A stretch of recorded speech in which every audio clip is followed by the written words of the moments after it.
लोकसभात लढून दाखव त्यांनी. मी संध्याकाळी सांगितलं, अरे मी येड्या तुझ्यासाठी गुगली टाकली तर तू लगेच उचलल्यासारखं उचललं केलं का? तुझ्यासाठी तुम्ही कधी पण ये, तुझ्यासाठी कधी पण. आता मला कोणीतरी कार्यक्रम पत्रिका दाखवली, आता उद्या आपल्या जिल्ह्याचे आदर्श पालकमंत्री उद्या जिल्ह्यात येईल. अरे म्हणावं, तू काम मंजूर कर आणि त्याचे उद्घाटन कर ना. निलेश लंकेने काम केलेलं कशाला उद्घाटन करतो?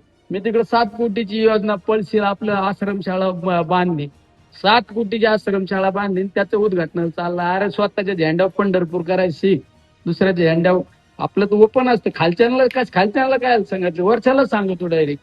आता मी पारण्याची स्टँड मी मंजूर करणार, आता त्याचे पाणी, कोर्टाची इमारत मी मंजूर करून आणली, त्याची पाणी. यार दुसऱ्याची पाणी, मी तर दुसऱ्याच्या काम वसूल जात नाही की. माझ्या इच्छा तुम्ही कधी सांगा, मी आमदार झाल्यापासून कोणाचं खोटं उद्घाटन कधीच नाही करीत मी. ही जमत नाही आपल्याला खोटं. आपल्याला ना आपली सवय, आपल्या झेंड्यावर आहे ना छाती काढून पंढरपूरला जायचं, पण दुसऱ्याचा झेंडा चोट्ट्या भांगत्यासारखा नाही घ्यायचा बघ कधी, आहे का नाही? ही तयारी आता काल उद्या आहे काहीतरी. शेवट म्हणावं, तुम्ही तुमचं जरा काम मंजूर करा ना. तुमच्या राजकीय कालखंडामध्ये काय केलं? फक्त जिरवाजिरवी केली. आज डीपीटीसीत काय, फक्त डीपीटीसीत काहीतरी मिटिंग मला सांगितलं, डीपीटीसीत विकासाच्या बाबतीत एक चर्चा नाही.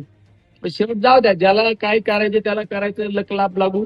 आपला तालुका आहे, आपला तालुका स्वाभिमानी तालुका आहे. हा असं स्वाभिमानी तालुका आपल्याला ठेवायचा. येणाऱ्या जिल्हा परिषद पंचायत समितीच्या निवडणुकीत कोणीतरी संदर्भ दिला, रेपाळे साहेब काय काळजी करू नका, तुम्ही जुळत असतो तुमचा फटका. तुम्हाला फायनल उमेदवारी, तुम्ही कामाला लागा. एकदा जबान आहे. निलेश लंकेचा शब्द म्हणजे बंदूक की गोली.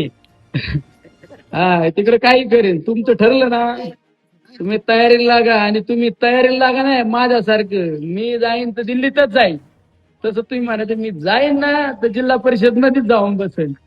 हा, तशा पद्धतीने शेवट एवढा दानशूर माणूस एवढं काम करतो बिचारा.